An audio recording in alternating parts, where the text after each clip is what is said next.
স্বাগত আজকের বাংলাদেশে। আপনাদের সঙ্গে আছি আমি খালেদ মহিউদ্দিন। নতুন মাত্রা পেল মাঠের রাজনীতি। পুলিশ আর সরকারি দলের বাধার কারণে বিএনপির ঢাকামুখী অভিযাত্রার মেয়াদ বাড়ল আরও একদিন। এর সাথে বাড়ল সাধারণ মানুষের দুর্ভোগ আর উৎকণ্ঠা। এই হানাহানি রাজনীতির শেষ দেখার জন্য আকুল আমজনতা। এসব নিয়ে আজকের আলোচনা। শেষের শুরু নাকি শুরুর শেষ? কথা বলতে স্টুডিওতে আছেন ঢাকা বিশ্ববিদ্যালয়ের শিক্ষক সমিতির সাবেক সাধারণ সম্পাদক ও রাষ্ট্রবিজ্ঞান বিভাগের অধ্যাপক ফেরদৌস হোসেন, আছেন ঢাকা বিশ্ববিদ্যালয়ের টেলিভিশন ও চলচ্চিত্র অধ্যয়ন বিভাগের চেয়ারম্যান ডক্টর শফিউল আলম ভূঁইয়া, আছেন সুপ্রিম কোর্টের আইনজীবী ব্যারিস্টার KM তানজিবুল আলম এবং সুপ্রিম কোর্টের আইনজীবী ব্যারিস্টার পারভেজ আহমেদ। স্বাগত আপনাদের। জনাব আজম ও শফিউল আলম ভূঁইয়া, আপনার কাছে প্রথমে জানতে চাইবো যে একটি মৌলিক প্রশ্ন, যে গত 2-3 দিন ধরে রাজধানী সহ সারা দেশে গণপরিবহনগুলো চলছে না, এর কারণ কি বলে আপনি মনে করেন?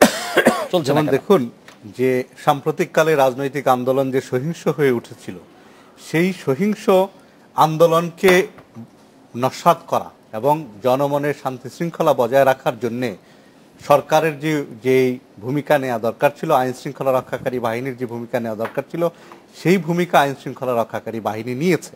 তো নেওয়ার ফলে আজকে বিরোধী দল যে 29 তারিখে যে আজকের যে সমাবেশের ডাক দিয়েছিল, সেই সমাবেশকে কেন্দ্র করে মানুষ আতঙ্কের মধ্যে ছিল।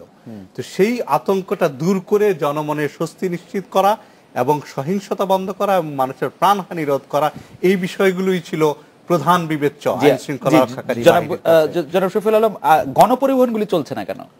গণপরিবহনগুলি চলছে না কেন, আসলে এটা তো গণপরিবহন যারা চালান তাদেরকে জিজ্ঞেস করতে হবে। আমি তাদের বক্তব্য থেকে যেটা শুনেছি, তারা যেটা বলেছেন যে তারা নাশকতার আশঙ্কায় গণপরিবহন চালাননি। যে আজকে বাস ট্রাক চললে, আপনি দেখেছেন সাম্প্রতিককালের আন্দোলন, না সেটা তো অবরোধ কর্মসূচির সময় তাদেরকে বলা হয়েছিল বাস ট্রাক কর্মসূচি না চালাতে, সেই জন্য সেটা নাশকতার ব্যাপার ছিল। আজকে তো বিরোধী দল থেকে সেরকম কোনো ব্যাপার ছিল না। না, কিন্তু গ্যারান্টিটা কোথায় যে নাশকতা যে হবে না? কারণ আজকে যদি আইন শৃঙ্খলা রক্ষাকারী বাহিনীর পর্যাপ্ত উপস্থিতি না থাকতো, নিশ্চিত নিরাপত্তা ব্যবস্থা যদি নিশ্চিত করা না হতো, তাহলে কিন্তু আইন শৃঙ্খলা বাহিনী পর্যাপ্ত উপস্থিত থাকুক, কিন্তু গণপরিবহন চলতে অসুবিধা কোথায়? আমি তো বললাম যে গণপরিবহন কেন চলছে না, এই প্রশ্নটি আপনার গণপরিবহনের মালিকদের করা উচিত। কিন্তু আমি তাদের বক্তব্য থেকে যে বিষয়টি জেনেছি, সেটি হলো তারা কিন্তু বলেছেন যে তারা নাশকতার আশঙ্কায় গণপরিবহন চালনা করেননি। তবে হ্যাঁ, গণপরিবহন যদি চলতো তাহলে মানুষের দুর্ভোগটা কিছুটা কম হতো। না মানে তাদের এই বক্তব্য আপনি কোথায় পেলেন যে তারা নাশকতার আশঙ্কা? আমি তো সাম্প্রতিককালে বিভিন্ন টেলিভিশন ইন্টারভিউতে দেখেছি যে বিশেষ করে বাস মালিক পরিবহন সমিতির যারা নেতা, আপনার কাছে কি এইটা দেখেছেন যে তারা এরকমও বলেছেন যে সরকার থেকে বলা হয়েছে তাদেরকে গাড়ি বাইক না করতে? এটি আমি তো পাশাপাশি টেলিভিশনে দেখা হয়েছে, আপনি একটি দেখছেন আর এটি দেখছেন না, এটা কি? না, এটা তো ধরেন এক এক চ্যানেলে এক এক জিনিস দেখানো হচ্ছে। আমি তো সব চ্যানেল একসাথে দেখি না। যে টেলিভিশন দেখেছেন সেই টেলিভিশনে এরকম দেখানো হয়েছে যে শুধু গণপরিবহন চলছে না, মানে তারা বলছে নাশকতার আশঙ্কায়, পাশাপাশি এটি দেখানো হয়নি যে সরকার বলছে যে তাকে? অবশ্যই না, হয়তো আমি তো দুটোই বলতাম। তো আমি কিন্তু এটাও বলেছি যে গণপরিবহন যদি চলতো, যে মানুষের যে দুর্ভোগ হয়েছে সেই দুর্ভোগটি কম হতো। আপনি বলছেন গণপরিবহন নাশকতার আশঙ্কায় চলছে না। ব্যারিস্টার তানজিবুল আলম, আপনার কাছে একটু জানতে চাইবো যে বেগম খালেদা জিয়ার বর্তমানে স্ট্যাটাসটা কি? আসলে উনি কি মানে বন্দী, অবরুদ্ধ, গৃহবন্দী, বাংলাদেশের নাগরিক নন, কি তার স্ট্যাটাস? পত্রিকায় যে খবরগুলো আসছে সেটা আগে বলে নি।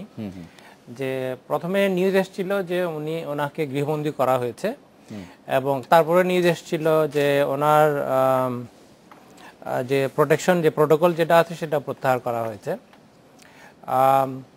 পরবর্তীতে আমরা যেটা আজকে জানতে পারলাম সেটা হচ্ছে যে না, যদিও দাবি করা হয়েছিল যে প্রোটোকলটা প্রত্যাহার করা হয়েছে, আর সেই ধরনের কোনো ঘটনা ঘটেনি। প্রোটোকল অফিসার যারা ছিল তারা সবাই তাদের ডিউটি পালন করেছে, তার মানে যে প্রোটোকলটা প্রত্যাহার করা হয়নি। আর স্ট্যাটাস যদি হয় যে, আমি তো লয়ার, আমি সবসময় আপনার আইনগত দৃষ্টিকোণ থেকে সেটা হচ্ছে যে as far as she is concern, তার স্ট্যাটাসের কোনো পরিবর্তন হয়নি। উনি ইচ্ছা করলে যে কোনো জায়গায় যেতে পারেন। জিনিসটা হচ্ছে যে উনি ইচ্ছা করলে যে কোনো জায়গায় যেতে পারেন কি পারেন না। হ্যাঁ, আজকে উনি একটা ইচ্ছা প্রকাশ করেছিলেন। আপাত দৃষ্টিতে পত্রিকা, বিভিন্ন মিডিয়াতে, পত্রিকাতে এখনো আসে নাই, বাট ইন্টারনেটের যে আপডেটগুলো দেখলাম সেখানে বলা হচ্ছে যে উনি চেষ্টা করেছিলেন যাওয়ার জন্য, পুলিশের বাধার মুখে উনি যেতে পারেননি। আমরা এটা সরাসরি দেখেছি, আমরা টেলিভিশনে, হ্যাঁ সেটাও দেখেছি। তো সেটা বলতে পারেন যে এই অবস্থায় যদি আপনি এভাবে ইন্টারপ্রেট করেন যে হ্যাঁ উনি আজকে যেতে চেয়েছিলেন, অ্যাপারেন্টলি পুলিশের বাধার কারণে। আপনি অ্যাপারেন্টলি কেন বলছেন? আমরা দেখলাম যে যেতে পারেননি। উনি ওইখানে একটা আসলে ইন্টারপ্রিটেশনের ইস্যু আসে। সেরকম কি যে উনি ডিসাইড করলেন যে সারাদিন তো ওনার জন্য একটা সুযোগ ছিল না, এটা উনি ওনার decide ইচ্ছা, করলেন- উনি কখন বাইরে হবেন, এটা 10টায় বাইরে হবেন না 3টায় বাইরে হবেন, এটা ওনার ইচ্ছা। 3টার সময় যখন উনি বের হয়েছে জি। তখন পুলিশ ওনাকে বাধা দিয়েছে, আপনি এখন যেতে পারবেন না। কেন? হ্যাঁ, সেই বাধাটা দেওয়া হচ্ছে। এখন পুলিশের বক্তব্য আমরা জানি না কি জন্য দেওয়া হয়েছে, বা পুলিশ যদি মনে করে যে এই বাধাটা দেওয়া হয়েছে এই কারণে, কারণ ওনার নিরাপত্তা বিঘ্নিত হতে পারে। আপনি পুলিশের ভাষ্য যদি দেখেন, গত কয়েকদিন ধরে ওনার বাসার সামনে আপনি কি পুলিশের মনে করেন উপস্থিতি ওনার লক্ষ্য করা যাচ্ছে। ওনার নিরাপত্তা নিশ্চিত করে ওনাকে চলতে দেওয়া যেত কিনা?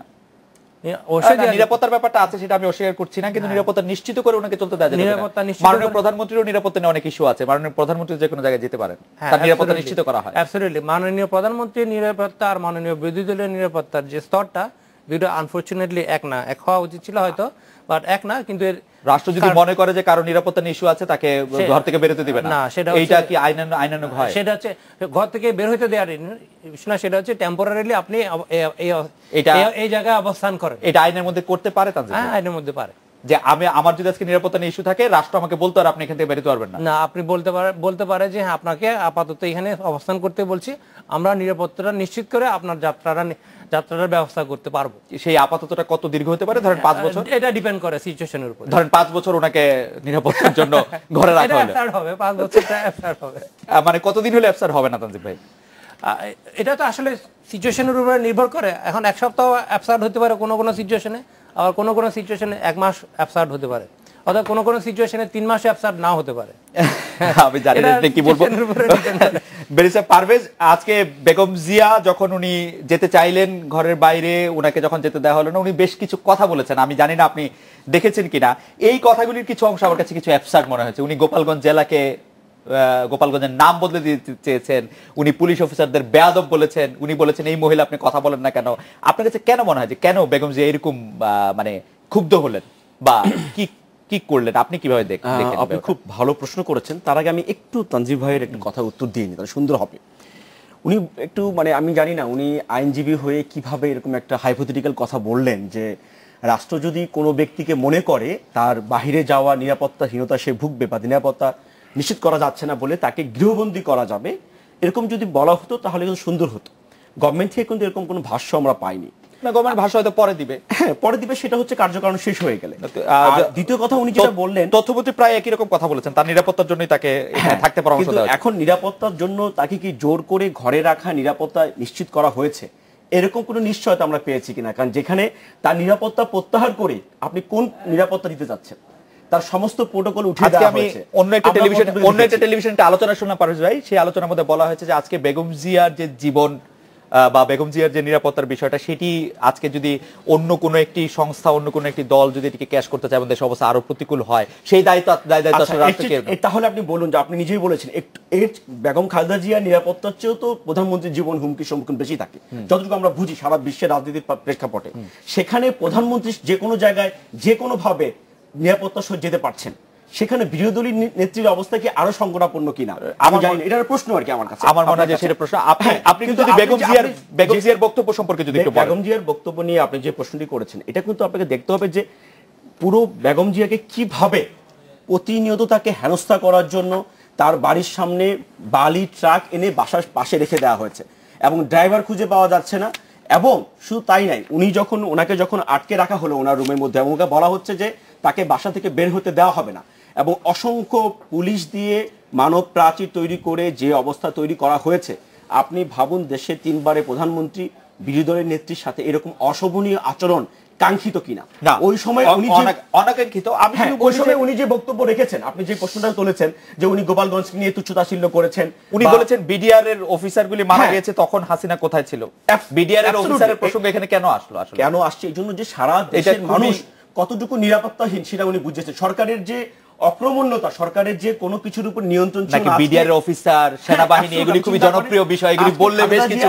খালেদা জিয়া নিরাপত্তার কথা বলা হয়ে 510 প্লাটুন পুলিশ ওখানে রাখা হয়েছে, কিন্তু খালেদা জিয়া প্রশ্ন তুলেছেন 600 প্লাটুন পুলিশ রাখা হলে বিডিআর এর নিরাপত্তা নিশ্চিত করা যেত। আপনি বলেন তো এটার সাথে এটা কেন রিলেভেন্ট? এই জন্য রিলেভেন্ট, ম্যাডাম জিয়া বলেছেন যে আমরা আজকে কেউই নিরাপদ না, এবং আগেও কি নিরাপদ ছিলাম না এই সরকারের আমলে, সেটাই উনি বোঝানোর চেষ্টা আপনার কাছে করেছেন। একটু অ্যাবসার্ড মনে হয় কথাটা যে বিডিআর এর অফিসারকে মারা গেল আমার তখন? কাছে এটা মানে অযৌক্তিক মনে আপনার কাছে হয়নি। প্রাসঙ্গিক মনে হয়েছে? অবশ্যই এটা প্রাসঙ্গিক আমি মনে করি, এবং একটা জিনিস আমাদের মনে রাখতে হবে যে সেটা বিডিআর হচ্ছে এর 57 জন অফিসারকে হত্যা করলো সেদিন হাসিনার এই ফোর্স কথা ছিল, সেটা প্রাসঙ্গিক মনে হচ্ছে? অবশ্যই প্রাসঙ্গিক, কারণ আজকে বেগম জিয়ার নিরাপত্তার নামে যেভাবে 10 প্লাটুন পুলিশ এনে ওনার বাড়ির সামনে হাজির করা হয়েছে, সারা দেশের জনগণকে নিরাপত্তার নামে যেভাবে হয়রানি করা হচ্ছে, সারা দেশের জনগণকে জিম্মি করে যেভাবে সরকারি অবরোধ আরোপ করে দেওয়া হচ্ছে, এতদিন ধরে সরকার যেভাবে অবরোধের নামে মানে সারা দেশে প্রচার করলো, আজকে সরকার সেই 3 দিন ধরে শুক্রবার থেকে শুরু করে আজকে রবিবার সরকার সাফল্যের সহিত সেই অবরোধ কর্মসূচি পালন করে যাচ্ছে। আগামীকাল বিএনপি কর্মসূচি সেই আমার বাড়ি দিয়েছে। সরকার যে আপনাদের কর্মসূচি সফল করছে, সরকারকে একটু অভিনন্দন ধন্যবাদ সরকারকে জানাবেন? ধন্যবাদ দিতে পারতাম, সরকার যদি সত্যিকার অর্থে আন্তরিকতার সহিত জনগণকে সহযোগিতা করত। আজকে সারা দেশের জনগণ, আপনারা আজকে জনগণের অসহযোগিতা নিয়ে এত উদ্বিগ্ন হচ্ছেন, আপনারা যখন রাস্তাঘাট বা অবরোধ বন্ধ করে রাখেন তখন কেমন লাগে? না আমাদেরটা দেখতে হবে একটা খালেদ, আপনারা করলে ঠিক আছে, না আমরা করলেও ঠিক নেই, সরকার করলেও ঠিক নেই, কিন্তু আপনারা তো বেশি অঠিক করছেন। আমাদের কর্মসূচি ছিল রাজনৈতিক, আর সরকারের হচ্ছে রাষ্ট্রযন্ত্রের চাপিয়ে দেওয়া একটা কর্মসূচি যেখানকে জনগণকে বাধ্য করা হচ্ছে। দুই রকম শব্দবন্ধ, অবশ্যই বিষয়টি এক। হ্যাঁ, বিষয় এক হবে না, কারণ যেহেতু আমাদের যে অবরোধ যেটা ছিল সেটা হচ্ছে নির্দিষ্ট দাবি দেওয়ার পরিপ্রেক্ষিতে, আর সরকারের কর্মসূচিটা ছিল জনগণের মনে আতঙ্ক সৃষ্টি করার জন্য। কিন্তু আপনারা যেই সরকারকে আটকে রাখার জন্য, আমি ফেরদৌসের কাছে আসতে চাই, যে সরকারকে আটকে রাখার জন্য বেরিয়েছে, পারভেজ আহমেদ সমালোচনা করছেন, আমি সমালোচনা করছি, সেই একই কাজ বিএনপি দিনের পর দিন করে যাচ্ছে, লাগাতার অবরোধ অবরোধ অবরোধ অবরোধ অবরোধ।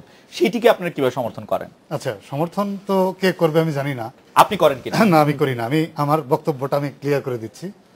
প্রথমে আপনি যে প্রশ্ন করেছিলেন শফিউল আলমকে, আমার অত্যন্ত প্রিয়। স্যার আপনার কাছে প্রশ্নের উত্তরটা যদি না, স্যার আগে দিতেন, আমি স্যার খুব- অবরোধ কর্মসূচি আপনি সফল মানে না, আমি বলছি, এটা খুব জি। সংক্ষেপে বলছি। স্যার শফিউল আলম কিন্তু এই কথা বলছিলেন যে গণপরিবহনের মালিকরা নিরাপত্তা ভীতিজনিত কারণে গণপরিবহন চালু রাখে নাই। এই কথাটিকে আমি টোটালি নিচ্ছি না, গ্রহণ করছি না। কেন স্যার? কেন করছি না বলি আপনাকে। কারণ বিএনপিকে তো বলা হয় Please. না যে আজকে ভাঙা হবে না কিছু। প্লিজ আমি বলি, স্যার। গণপরিবহন বলতে কিন্তু শুধুমাত্র বাস ট্রাক বোঝায় না, গণপরিবহনের মধ্যে কিন্তু রেলওয়ে আছে, এবং সেই লঞ্চও আছে। লঞ্চ আছে। রেলওয়ের মালিক কিন্তু সরকার, তার একটা মন্ত্রণালয় আছে, এবং রেল এবং রেল যোগাযোগ এটা সম্পূর্ণই রেলওয়ে মন্ত্রণালয় কর্তৃক নির্ধারিত। আপনি রাজশাহী থেকে, তারপরে নর্থ বেঙ্গল থেকে, বিভিন্ন জায়গা থেকে ট্রেন ছেড়ে আসছে, টাঙ্গাইলে আটকে দেওয়া হয়েছে। তারপরে কি হয়েছে যে বরিশাল থেকে লঞ্চে প্যাসেঞ্জার উঠে গেছে, হ্যাঁ। লঞ্চ ছেড়ে গেছে, পুলিশ নৌকা আটকে রেখেছে। তারপরে প্যাসেঞ্জারকে লঞ্চ থেকে নামিয়ে দেওয়া হয়েছে। তার মানে যদি শফিউল আলমের এই বক্তব্য সত্য হয়, তাহলে এই ঘটনাগুলোকে আমি কিভাবে বিশ্লেষণ করব? না, এটা খুব চমৎকার বলেছেন। আমার মনে হয় যে জনাব শফিউল আলম এটি জবাব দিবেন। হ্যাঁ, স্যার ঠিক, আপনি বলেন। ঠিক। না, কিন্তু আমি কিন্তু দুই স্যার নম্বর আপনি 2 নম্বর পয়েন্টে আসুন।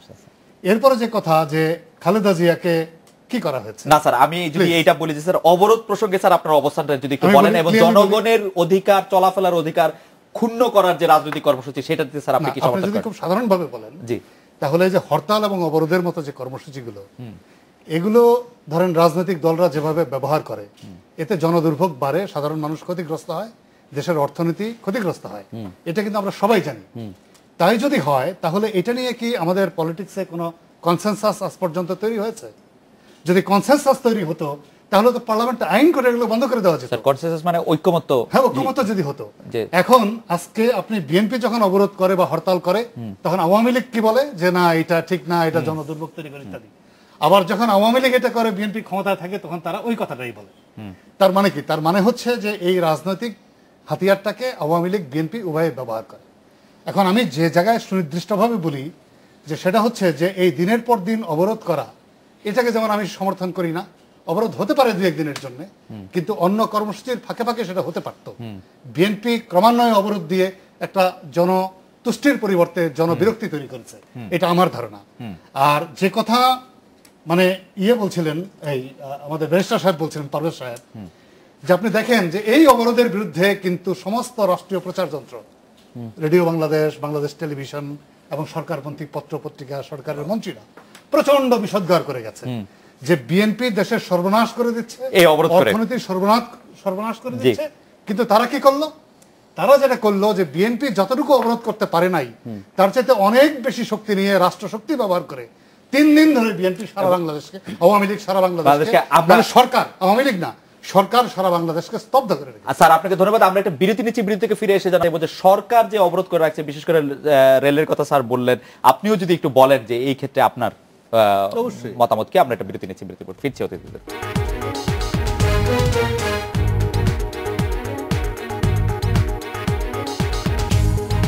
ফিরলাম আজকের বাংলাদেশে। জনাব আজম শফিউল আলম ভূঁইয়া, সরকার রেলগাড়ি চলাচল বন্ধ রাখিছিল। জি, আপনারা দেখেছেন যে সাম্প্রতিককালে রাজনৈতিক আন্দোলনের নামে রেলওয়ের উপর দিয়ে যে ঝড় বয়ে গেছে, রেল লাইনের ফিস প্লেট তুলে নেওয়া থেকে শুরু করে রেল ব্যবস্থাকে যেভাবে ধ্বংস করে দেওয়ার চেষ্টা করা হয়েছে, সরকার হয়তো সেই আশঙ্কা থেকে রেল চলাচল আংশিক বন্ধ রেখেছে। আমি স্যারের সাথে একমত যে লোকগুলোকে বিভিন্ন জায়গায় নামিয়ে দেওয়া হয়েছে তাদেরকে তাদের গন্তব্যে পৌঁছানো উচিত ছিল। যদি গন্তব্যে না পৌঁছানো হতো এটা আগেই জানানো উচিত ছিল। উন্নত দেশগুলোতে যেটা হয় যে কোনো কারণে যদি ট্রেন চলাচল বিঘ্নিত হয় বা আশঙ্কা থাকে তাদেরকে প্যাসেঞ্জারদেরকে আগে জানিয়ে দেওয়া হয়। তো আমাদের সিস্টেমটি যেহেতু অতটা উন্নত নয়, যেহেতু আমি জানি না রেলওয়ের কাছে কি ইনফরমেশন ছিল, কেন রেলওয়ে স্যার এটা এইটাই করেছে। তো আপনি একটু দেখবেন যে জি। অবরোধের সময় আমরা দেখেছি যেখানে ফিশ প্লেট তুলে নেওয়া হয়েছিল, রীতিমতো সব সময় একটা আতঙ্ক, একটা আশঙ্কা ছিল। তখন রেলগাড়ি চালানো হয়েছে, বন্ধ করা হয়নি, মিডিয়াতে দিনের পর দিন বলার পরে সেটা বন্ধ করা হয়েছে। আর আজকে যেখানে ফিশ প্লেট তুলে ফেলার প্রশ্ন নেই, আজকে আসতে বলা হয়েছে, তখন রেল চলাচল বন্ধ করা কিভাবে হয়েছে। বললেন যে ফিশ প্লেট তুলে নেওয়ার আশঙ্কা নাই?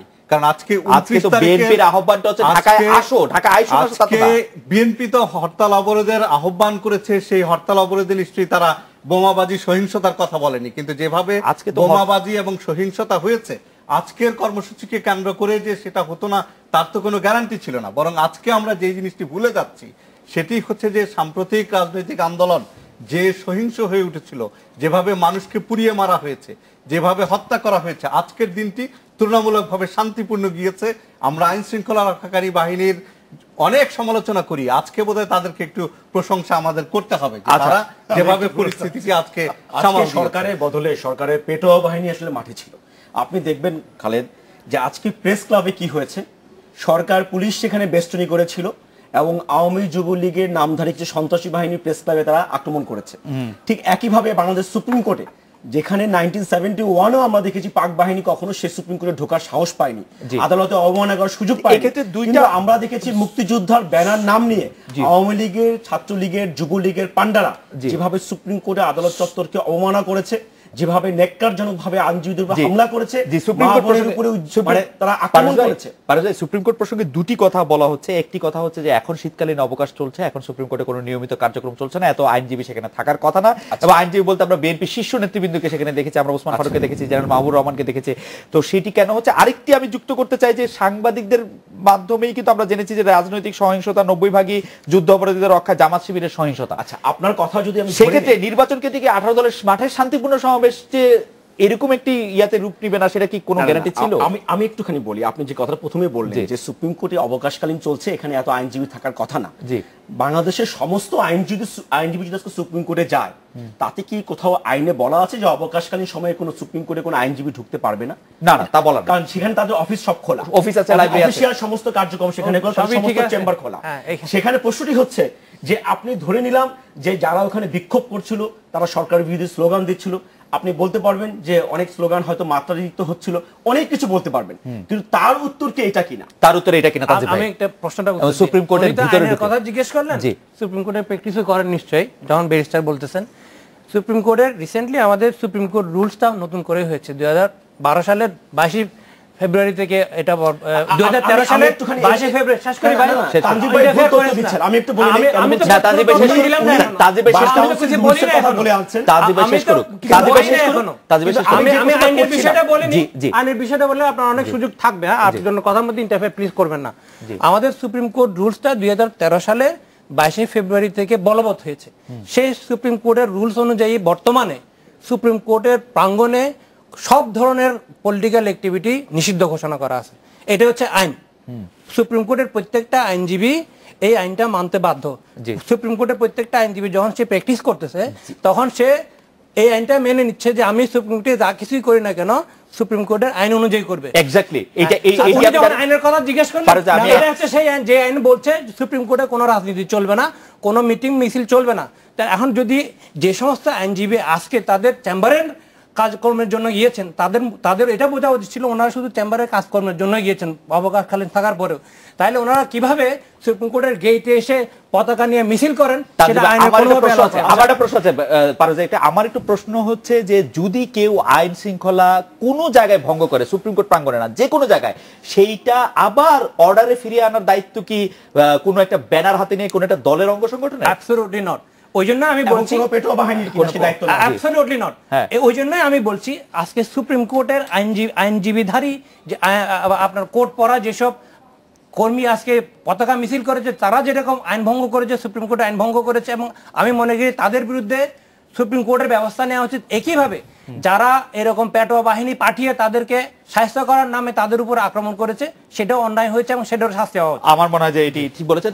স্যার আপনি কি কিছু বলবেন? আমি দ্রুত যদি একটু বলেন স্যার। যে একটা অত্যন্ত দুঃখজনক ঘটনা, সেটা তো আপনারা টেলিভিশনের ফুটেজে বা টেলিভিশনে দেখেছেন, পত্রিকায় এসছে, অনলাইন সংস্করণগুলোতে দেখলাম। এটা হয়তো দেশবাসীর মনে নানা প্রশ্ন থাকতে পারে যে বিশ্ববিদ্যালয়ের শিক্ষকরা রাজনৈতিক কর্মসূচিতে অংশগ্রহণ করলো কেন। আপনি জানেন যে ঢাকা বিশ্ববিদ্যালয় আদেশ 1973 ঢাকা বিশ্ববিদ্যালয়ের শিক্ষকদেরকে রাজনীতি করবার পূর্ণ অধিকার দিয়েছে। এবং আমরা এটাও জানি যে আমি যদি আজকে বিএনপি বা আওয়ামী লীগের কেন্দ্রীয় প্রেসিডেন্ট বা সভাপতিও হই, তাতেও আমার আইন আমাকে বিরত করে না। এবং আপনি এটাও জানেন যে ঢাকা বিশ্ববিদ্যালয়ের দুইজন সম্মানিত শিক্ষক, ওনারা প্রফেসর একে আজাদ চৌধুরী এবং প্রফেসর দুর্গাদাস ভট্টাচার্য দীর্ঘদিন আওয়ামী লীগের উপদেষ্টা পরিষদের সদস্য ছিলেন। খন্দকার মোশাররফ হোসেন বিএনপির ছাত্র বিষয়ক সম্পাদক ছিলেন। এবং আমাদের আরেকজন সহকর্মী ডক্টর মিজানুর রহমান যুবলীগের প্রেসিডিয়াম মেম্বার ছিলেন, হয়তো এখনো বোধহয় আছেন, আমি জানি না। আমাদেরকে কোনোভাবেই আইন বিরত করেন। আজকে কি হয়েছে? এখন প্রশ্ন হলো যে আজকে আমাদের বিশ্ববিদ্যালয় এবং এর আগেও আওয়ামী পন্থী শিক্ষকরা বিভিন্ন রকম কর্মসূচিতে যোগদান করেছে, আজকে কি হয়েছে বিএনপি পন্থীরা করেছে, সবাই করেছে। আমি নিজেও এরশাদ বিরোধী আন্দোলনে সক্রিয়ভাবে মাঠে অংশ। স্যার আজকে বিশ্ববিদ্যালয়ের শিক্ষকরা একটা ব্যানার নিয়ে তারা প্রেস ক্লাবের এখানে কদম ফোয়ারা, এই কদম ফোয়ারার এখানে গেছে, এবং সেখানে আপনি পত্রিকায় দেখেন, প্রথম আলো দেখেন যে ছাত্রলীগ যুবলীগের ক্যাডাররা তাদের উপর আক্রমণ করেছে। এর মতো ন্যাক্কারজনক ঘটনা আমি শিক্ষক হিসেবে আমি মনে করি যে আমি প্রচন্ডভাবে আহত হয়েছি, এবং বাংলাদেশের লক্ষ লক্ষ শিক্ষক শিক্ষকদের একটি সমাবেশ ছিল স্যার, আপনি ছিলেন? আমি ছিলাম না স্যার। আপনি কি সেটাতে সমর্থন করছেন না বলেছিলেন না অন্য কোনো? না না, আমি এমনিই থাকি না সাধারণত, আমার অনেক কাজে ব্যস্ত থাকি, আমার থাকা হয় না।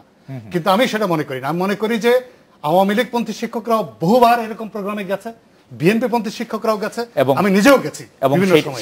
কিন্তু কখনো এই ধরনের যে ছাত্রলীগ যুবলীগের ছেলেরা সিনিয়র টিচারদের উপরে এইভাবে আক্রমণ করবে বা বিশ্ববিদ্যালয়ের শিক্ষকদের উপরে আক্রমণ করবে, এই ধরনের আমাদের গা শিউরে উঠে।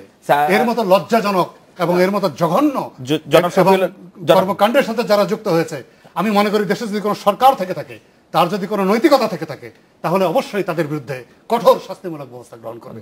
যদি সেটা না করে, তাহলে আমরা ধরে নেব যে এই সরকারের ক্ষমতায় থাকার কোনো নৈতিক অধিকার নেই। যারা শফিউল আলম ভূঁইয়া, আপনি একটু চট করে শিক্ষকদের উপরে যে হামলার কথা ফেরদৌস স্যার বলছেন, একদম স্যার যে ভাষায় নিন্দা করেছেন ঘটনাটি, আমিও ঠিক একই ভাষায় নিন্দা করি। যে আজকে আমরা শুনেছি যে আমাদের সাদা দলের বিশেষ করে যারা বিএনপি পন্থী শিক্ষক ছিলেন, তারা একটি প্রসেশন সহ কদম ফোয়ারার দিকে যাচ্ছিলেন, সেই মুহূর্তে আমরা শুনেছি যে কিছু দুষ্কৃতিকারী তাদের উপর হামলা করেছে। এই হামলার আমি তীব্র নিন্দা জানাই, এবং আমি খবর পাওয়ার সাথে সাথে আমি নিজে এবং আমাদের জিয়া হলের প্রাধ্যক্ষ অধ্যাপক এবিএম ফারুক, আমরা দুজন গিয়ে আমাদের সহকর্মীদেরকে খোঁজ খবর নিয়েছি, আমি নিজে গিয়ে, এবং তাদের করেছে বলে এটা আপনার ধারণা? আমি তো ঘটনাস্থলে ছিলাম না। যেমন ইভেন আমাদের শিক্ষক সমিতির যে সাধারণ সম্পাদক, উনি আমাদেরকে একটি মেসেজ দিয়েছেন আজকে, সেই মেসেজে উনি লিখেছেন যে পুলিশ এবং মিসক্রিয়েন্টসরা হামলা করেছে। সেটা নিয়ে শিক্ষক সমিতির এক্সিকিউটিভ কমিটির একটি মিটিং আজকে হয়েছে। সেই মিটিং এ কিন্তু আমরা দল মত নির্বিশেষে সকল শিক্ষক একসাথে একমত হয়েছি যে এই বিষয়টি নিন্দা জানানো দরকার, এবং আমরা কিন্তু একসাথে দাঁড়িয়েছি। অবশ্যই এটাকে নিন্দা জানাতে হবে। তবে এখানে এই বিষয়ের আগে আরেকটি বিষয় নিয়ে যে কথা হচ্ছিল, যে প্রেস ক্লাব প্রাঙ্গণে যে আজকে যে ঝামেলাটি হয়েছে, সেটি কিন্তু একটা জিনিস কিন্তু আমরা ভুলে যাচ্ছি, এখানে কিন্তু দুই পক্ষেরই মাঠ দখলে রাখার একটা চেষ্টা ছিল। আওয়ামী লীগ যুবলীগের কর্মীরা, বিএনপি জামাতের সমর্থকরা, তারা দুই পক্ষই কিন্তু মাঠ দখলে রাখতে যে দুই পক্ষের মধ্যে এই ঘটনাটি করেছে, আমরা কিন্তু সেটি আমাদের আলোচনায় ভুলে যাচ্ছি। এক পক্ষকে আমরা দোষ দেওয়ার চেষ্টা করছি। মানে বিএনপি তো মাঠ দখলে রাখার চেষ্টা করবে, বিএনপি বিরোধী দলে আছে, বিএনপি কে আপনি দোষারোপ কেন করবেন? কেন করব না? সরকারি দলকে আপনি কিভাবে দোষারোপ করবেন? এখানে একটা জিনিস আপনাকে বুঝতে হবে, সেটা হচ্ছে 29 তারিখের যে সমাবেশটা সেটা কিন্তু দুই পক্ষ থেকে বলা হয়েছে। বিএনপি বলেছে আমরা 29 তারিখে সমাবেশ করব, এবং আওয়ামী লীগ বলেছে আমরা 29 তারিখে সমাবেশ আপনি কিভাবে করেন, আমরা এটা প্রতিরোধ করব। So this was just a program between two political party. It is quite মানে আপনি প্রতিহতটা করাটাকেও আপনি একটা প্রোগ্রাম বলছেন না প্রোগ্রাম। কারণ শুনেন, আপনি যদি একটা পলিটিক্যাল পার্টি একটা প্রোগ্রাম ডিক্লেয়ার করেছে, তো একটা পলিটিক্যাল পার্টি তো সেই প্রোগ্রামের পাল্টা প্রোগ্রামের দেওয়ার অধিকার আছে। সে বলেছে আপনি এখানে সমাবেশ করবেন, উনি একটা পার্টি বলছে সমাবেশের নামে শুনেন, সমাবেশের নামে আপনি কোন ধরনের আইন শৃঙ্খলা পরিস্থিতি সৃষ্টি করবেন সেটা আমরা হতে দিব না। এবং এই যদি আশঙ্কা কেউ যদি করে, আপনি কি তাকে দোষ দিতে পারবেন? হেফাজতকে কিছুদিন আগে আপনার সমাবেশ করার জন্য অধিকার দেওয়া হয়েছিল, হেফাজতের ঘটনা কি হয়েছিল আমরা দেখেছি। আমরা এই কথাও শুনতে হবে বলে এখানে আসছি। পারভেজ ভাই আমরা একটা কি হয়েছে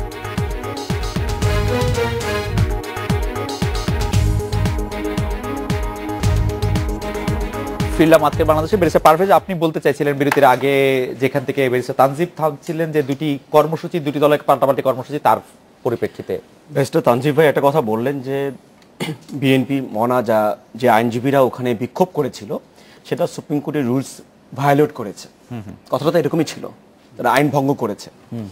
আইন ভঙ্গ করার জন্য যদি তার সুপ্রিম কোর্টে শুধু আজকে না, আমরা যারা এখানে যা 4-5 বসে আছি প্রত্যেকেই জানি সুপ্রিম কোর্টে প্রতিদিন মিছিল মিটিং হচ্ছে, সেখানে সরকারি দলেরা করছে, বিরোধী দলেরা করছে। এটা আজকে এই আইন হওয়ার পর থেকে কোনোদিন জন্য বন্ধ হয়নি, এটি বাস্তবতা। আজকে তানজিব ভাই হয়তো আইনের কথা বললেন উনি, কিন্তু বিএনপির মিছিলকে যদি আমরা ভুল ধরে নেই তাহলে মুক্তিযোদ্ধা নামধারী যেই নরপশুরা সুপ্রিম কোর্টের আইনজীবীদের উপরে যেভাবে হামলে পড়েছে, 71-এর বর্বরতাকে তারা হার মানাচ্ছে। এবং শুধু তাই নয়, সেখানে বারবার 71-এর সাথে তুলনা দেওয়াটা মানে একটু বাড়াবাড়ি না? তারা একটা খারাপ কাজ করেছে এটা বলাই যথেষ্ট। এটা বলাই যথেষ্ট। আপনার কাছে মনে হতে পারে যে আসলে বাড়ি আমি টেলিভিশনে দেখেছি। আমি কেন বলছি, মানে 2013-তে আপনি আছেন, যেখানে আপনার বিবেক, আপনার চেতনাবোধ, আপনার কৃষ্টি কালচারকে আপনি ধারণ করে বসে আছেন। 71-এ যারা আমাদের উপরে হামলা করেছিল তাদের কোনো কৃষ্টি ছিল না, কালচার ছিল না, দেশের প্রতি কোনো মমত্ববোধ ছিল না, কিন্তু এত সবকিছুকে ধারণ করে আজকে সমস্ত কিছু জেনে তারা আজকে হামলা করেছে। এবং সরকারের প্রত্যক্ষ মদতে হামলা বুঝিয়েছে। আমি বুঝানোর অর্থ হচ্ছে যে তুলনাটাই অপ্রাসঙ্গিক। আমি শেষ করি। এখন প্রশ্নটি হচ্ছে, দেখবেন যে সরকার কিন্তু আজকে নানা ইস্যুতে অনেক কথা বলছে এবং তারা এমন ভাবে জনগণকে নানা ইস্যুতে ডাইভার্ট করার চেষ্টা করছে। নির্বাচন নামক এমন একটা জিনিস আজকে সরকার করার চেষ্টা করছে যেটা জনগণ না, সারা বিশ্ব আজকে বলেছে, ইনক্লুডিং আমাদের দেশে যারা সুশীল সমাজ আছে প্রত্যেকেই বলছে যে দিস শুড বি স্টপ নাও বলেছে। আজকে প্রধানমন্ত্রী বলছেন ইলেকশন করতে হবে। উনি দোহাই দিচ্ছেন কিসের? সংবিধান নামক একটা জিনিসের। উনি বলছেন উনি সংবিধান থেকে এক চুলো নড়বেন না, ইলেকশন করতেই হবে। সারা দেশকে জিম্মি করে আপনি কি মনে করেন কি করতে হবে? আপনি কি মনে করেন কি করতে হবে? আপনি যদি খুব সংক্ষেপে বলেন যে কি করতে হবে। আমি সংক্ষেপে মানে কি 10 সেকেন্ডে বলতে পারি। একটি সমাধান আছে, সেটা হচ্ছে কি দেশবাসীর জনগণের যেটা কল্যাণকর সেটাই করা উচিত। সেটা কি প্রধানমন্ত্রী বোঝা উচিত যে জনগণ কি চাচ্ছে। আজকে দেশের সমস্ত জনগণ করতে হবে, আপনি শুধু বলেন। ওনাকে পদত্যাগ করতে হবে, পদত্যাগ করে কে ক্ষমতা পাবেন উনি পদত্যাগ করলে? হ্যাঁ সরি, উনি পদত্যাগ করলে কে হবেন প্রধানমন্ত্রী সেটা নিয়ে আলোচনা মানে সংবিধানটা কি করবে? সংবিধান জায়গায় থাকবে। খালেদ এভাবে প্রশ্ন করলে আপনি হয়তো জনগণের কাছে রং মেসেজ যেতে পারে যে আমি সংবিধানের বাইরে বলার চেষ্টা করছি।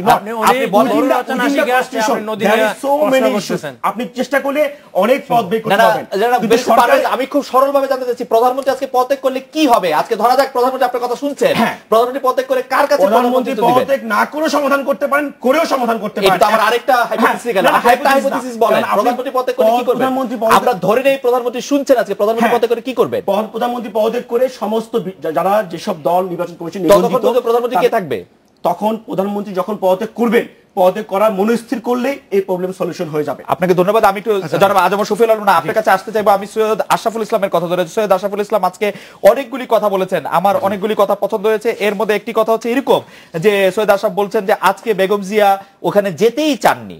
মানে আপনি কি এই বক্তব্যের সাথে একমত? জনাব আজম শফিউল্লাহ, বেগম জিয়া আজকে পল্টনে যেতেই চাননি। যেমন ধরুন তিনি নাটক করেছেন। সৈয়দ আশরাফ কি বলেছেন, কখন কি বলেছেন, কেন বলেছেন, এটা ডিফেন্ড করা তো আমার কাজ না। ডিফেন্ড করবেন না আপনি, একমত কিনা আপনি সেটা বলেন। আপনি ডিফেন্ড করতে আপনি অপোজ করেন। আমি একজন রাজনৈতিক বিশ্লেষক হিসেবে যেটা বলতে চাই যে এখানে সৈয়দ আশরাফের কথায় কিছুটা সত্য আছে, কিছুটা কোন জায়গাটা নাটকীয়তা সত্য আছে? আছে। কোন জায়গাটা সত্য? যেমন আজকে আপনি যদি প্রধান খালেদা জিয়ার বক্তব্য দেখেন, খালেদা জিয়া কিন্তু কালকেই ইন্ডিকেশন দিয়েছিলেন গতকালকে, আমি যদি না যেতে পারি তাহলেও আপনারা কর্মসূচি চালিয়ে যাবেন। এতে করে বোঝা গেল তিনি যেতে চাননি। যে মনে হতে পারে, আপনি তো একটা জিনিসকে বিভিন্নভাবে ব্যাখ্যা করতে পারেন যে আপনার কাছে মনে হয়েছে তিনি যেতে চাননি জনাব আজম শফিউল ভাই, তাহলে আপনি সৈয়দ আশরাফের সাথে একমত। আমি একটু এই প্রসঙ্গে আবার আপনার কাছে পরে আসবো। আরেকটু জি, আরেকটু please। বক্তব্য ছিল, জি। যেটা যে পারভেজ সাহেব যেটা করছিলেন, যে জি। আজকে সুপ্রিম কোর্টের হামলাটা আমরা কিন্তু টেলিভিশনের মাধ্যমে সবাই দেখেছি, সেটাকে 1971 সালের সাথে তুলনা করাটা আমি জানি না, না, না, সেটা অন্য প্রসঙ্গ, সেটা তুলনা করেন না, সেটা নিয়ে কথা বলতে পারেন। জনাব আজম শফিউল ভাই, আমি একটু পারভেজ ভাই, 1971 সালে 30 লক্ষ লোক শহীদ হয়েছিল, পারভেজ- 2 লক্ষ মা বোনের না ইজ্জত আলম ভাই, গিয়েছিল। সেটা আবার অন্য প্রসঙ্গ, সেটা আমি সেটা আমি বলেছি, সেটি রিপিট করা দরকার নেই।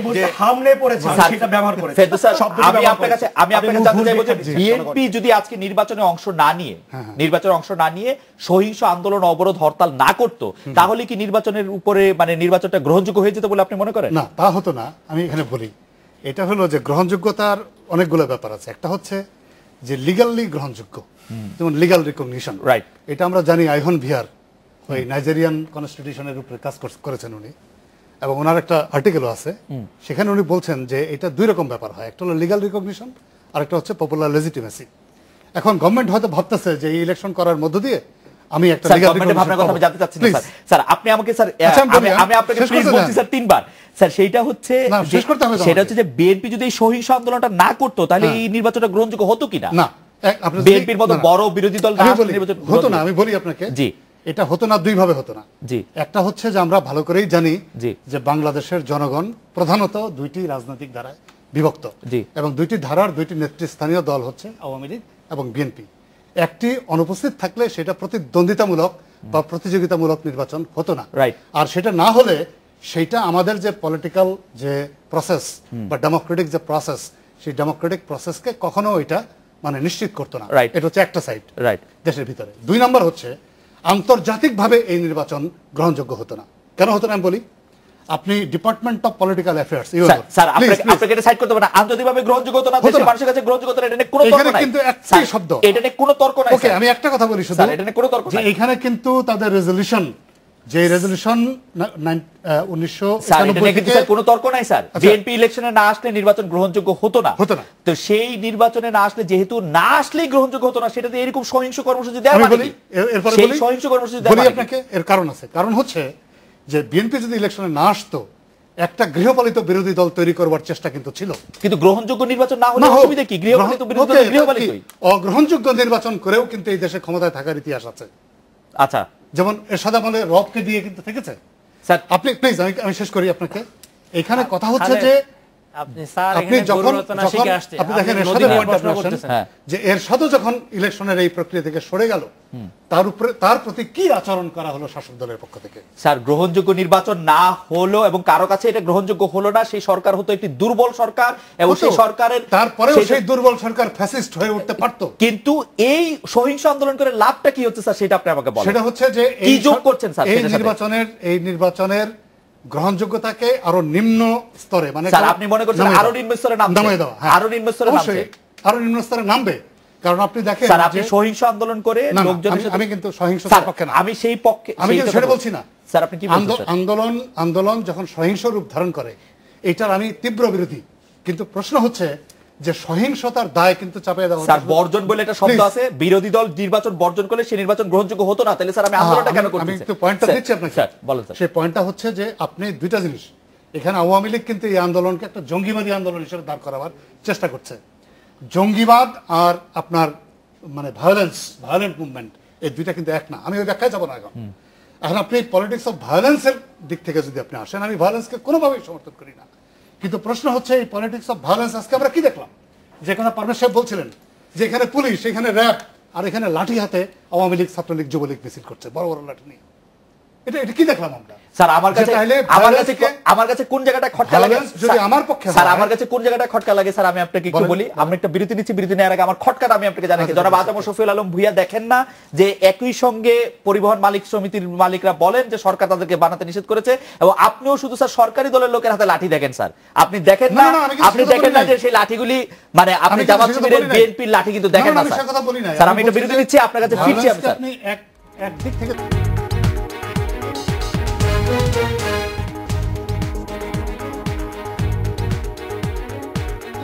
ফিরলাম আজকের বাংলাদেশে। জনাব শফিউল আলম, আপনার কাছে জানতে চাইবো যে নির্বাচনটি 5 জানুয়ারি হতে যাচ্ছে সেটি একটি মানে আনুষ্ঠানিকতা ছাড়া আর কোনো মূল্য আপনার কাছে আছে কিনা? অবশ্যই এটার মূল্য আছে। সেটি হচ্ছে যে সাংবিধানিক ধারাবাহিকতা রক্ষা করার জন্য এই নির্বাচনটা দরকার। যেমন দুই দল নির্বাচন নিয়ে কিছুটা আলোচনার সূত্রপাত করেছিল, তারা কোনো সমাধানে আসতে পারেনি। এখন সাংবিধানিক ধারাবাহিকতা রক্ষার জন্য এই নির্বাচনটি হয়ে যাওয়া উচিত। তারপরে একাদশ যে সংসদ নির্বাচন সেটি নিয়ে দুই দলের আলোচনা হওয়া উচিত। আমি মনে করি যে আওয়ামী লীগ এবং বিএনপি দুই দল মিলে আমাদের যে নির্বাচনী যে ব্যবস্থা, এই ব্যবস্থাটার একটা পার্মানেন্ট সলিউশনের জন্য দুই দলের আলোচনা করা উচিত। আসলে যে দুই দল মিলে এই সমস্যাটা আওয়ামী লীগ সমর্থক ছাড়া, কট্টর আওয়ামী লীগ সমর্থক ছাড়া এমন কেউ কি আছেন যারা মনে করছেন এই নির্বাচনটি হওয়া দরকার?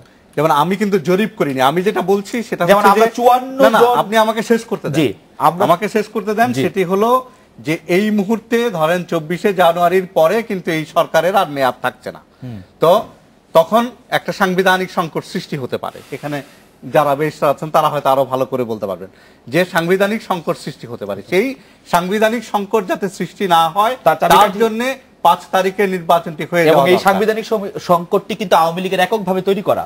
এটি কিন্তু এই যে আপনি যদি এককভাবে বলেন যে যখন কোনো দ্বন্দ্ব হয়, আপনি কমিউনিকেশনের ছাত্র, আপনি জানেন যে যখন দুই পক্ষের মধ্যে দ্বন্দ্ব হয় দুই পক্ষেরই কিন্তু সেখানে হাত থাকে, এবং যখন সেই দ্বন্দ্ব সমাধান করতে হয় তখন দুই পক্ষকেই কিন্তু সমানভাবে এগিয়ে আসতে হয়। তা আপনি যদি বলেন যে এটি আওয়ামী লীগের একক কন্ট্রিবিউশন, বা আমি যদি বলি এটা বিএনপির একক কন্ট্রিবিউশন, তাহলে কিন্তু আমরা সমাধানের পথে যাচ্ছি না, আমরা সংকট এবং এই যে দ্বন্দ্বকে উস্কে দিতে চাচ্ছি। আমার মনে হয় যে দুই পক্ষকেই ছাড় দিয়ে, যেমন পারভেজ সাহেব যেটা বলছিলেন যে প্রধানমন্ত্রীর পদত্যাগ হচ্ছে সমাধান, উনি যদি ওইভাবে বলেন, আমি যদি বলি যে না বিএনপি কে তত্ত্বাবধায়ক সরকারের দাবি ছেড়ে আমি খালেদ ভাই একটু আপনি খুব দ্রুত শেষ করেন, 20 সেকেন্ডের মধ্যে শেষ করেন। না আমি বললাম যে উনি যদি এটা বলেন, আমি যদি বলি যে বিএনপি কে তত্ত্বাবধায়ক সরকারের দাবি ছেড়ে আসতে হবে, তাহলে কিন্তু কোনো সমাধান হবে না। তাহলে কি করতে হবে? ওনাকে এবং আমাকে বা দুই পক্ষকে একটা মাঝামাঝি জায়গায় আসতে হবে। সেই মাঝামাঝি জায়গায় এসে ইভেন সর্বদলীয় সরকারটা হতে পারতো একটা মাঝামাঝি জায়গা। আপনি বলছেন জনাব ব্যারিস্টার তানজিব, আপনি কি মনে করছেন? আপনি যদি খুব সংক্ষেপে বলেন। আমি খুব সংক্ষেপে বলি জিনিসটাকে, আপনাকে পার্সপেক্টিভটা দেখতে হবে। সেটা হচ্ছে যে হ্যাঁ, একটা জিনিস আপনি সবাই স্বীকার করছে, ইনক্লুডিং আমাদের মাননীয় প্রধানমন্ত্রী, উনি বলছেন যে হ্যাঁ, যেই সবার পার্টিসিপেশনের মাধ্যমে 5ই জানুয়ারি যে ইলেকশনটা হইতে পারতো, বিএনপি না আসার ফলে সেই ইলেকশনটা ওইভাবে হচ্ছে না। এবং আজকে যদি আপনি ট্রিবিউন পত্রিকা দেখেন, ঢাকা ট্রিবিউনে সজীব ওয়াজেদ জয়ের একটা লেখা আসছে, সে এই ইলেকশনটাকে বলছে হাফ বেকড। এই ইলেকশনটাকে, তার মানে সবাই এক বাক্যে স্বীকার করছে যে বিএনপি যদি এখানে পার্টিসিপেট করতো, ইলেকশনটা আরো স্বতঃস্ফূর্ত হতে পারতো। এখন প্রশ্ন আসতে পারে, এখন বিএনপি আসছে না দেখে আমি কি ইলেকশন না করে হাত পা গুটিয়ে বসে থাকবো? কিংবা বিএনপির দাবি অনুযায়ী আপনি যদি আওয়ামী লীগের পজিশনে হতেন, বিএনপি যদি আজকে আওয়ামী লীগের পজিশনে হতো, তাহলে বিএনপি কি আওয়ামী লীগের দাবি অনুযায়ী সবকিছু ছেড়ে ছুড়ে দিয়ে নির্দলীয় নিরপেক্ষ কোন জায়গায় এসে দুইজনের দাবি এক জায়গায় মিলে সেটা হয়তো ভাবতে চেষ্টা করতো, কিন্তু আওয়ামী লীগের জায়গা থেকে একটু সরে আসে না। আওয়ামী লীগের জায়গায় সরে এসছে। আওয়ামী লীগ বলেছে যে আমরা আসেন, আমরা আলোচনার মাধ্যমে বসি, আপনারা যদি কয়টা মিনিস্ট্রি নেবেন বলেন, আমরা সেই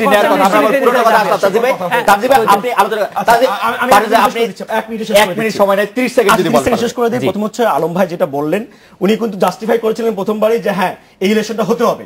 যখনই আপনি শব্দের যোগ করলেন যে কট্টর আওয়ামী লীগ ছাড়া কেউ কি এটা রাজি হবে কিনা, তখনই ইনিয়ে বিনিয়ে উনি যে কথা উত্তর দেওয়ার চেষ্টা করেছিলেন, তাতে মন্ত্রীদের কণ্ঠস্বর শুনতে পেয়েছি আমি। আর তানজিব ভাই যেটা বলার চেষ্টা করলো, উনি সজীব ওয়াজেদ জয়ের নিবন্ধন দিয়ে উনি জাস্টিফাই করার চেষ্টা করলেন যে ইলেকশনটা হওয়াই উচিত। আমি মনে করি 300 কোটি টাকা খরচ হবে ইলেকশন করতে, আরো কত লোকের প্রাণ যাবে, সরকারি অবরোধ আরো কতদিন চলবে, এইভাবে সবকিছু ক্যালকুলেশন করে ইলেকশনের যে কস্ট দাঁড়াবে, সেই ইলেকশনে মূল্য দেওয়ার জন্য জাতি প্রস্তুত না। সেটাকে জানতে চায় যে এই যে গণতন্ত্রকে টুটি চেপে ধরে আজকে যে গণতন্ত্রের যাত্রার কথা বলা হচ্ছে, আজকে সারা দেশে মানুষ আজকে এই অবস্থা থেকে পরিত্রাণ চায়। পারভেজ ভাই, আপনাকে ধন্যবাদ। স্যার আপনি 30 সেকেন্ডে যদি শেষ করতে পারেন। বলবো স্যার। যেমন ব্যারিস্টার রফিকুল হক, ডক্টর কামাল হোসেন, জি ওনারা বিশিষ্ট আইনজীবী, ওনাদের বক্তব্য আমরা শুনেছি এবং আমরাও কিছুটা জানি যে এটা নির্বাচন মানে এই নিয়ম সরকার রক্ষার কথা বলা 24 জানুয়ারির পরে পরবর্তী 90 দিনে করারও একটা সাংবিধানিক ব্যবস্থা আছে। আরেকটা হলো যে 1897 সালের জেনারেল কজেস অ্যাক্ট অনুযায়ী কিন্তু 1907 সালের 22 জানুয়ারির নির্বাচনের তফসিল বাতিল করা হয়েছিল, তখনও বিনা প্রতিদ্বন্দ্বিতা অনেকে নির্বাচিত হয়েছিলেন।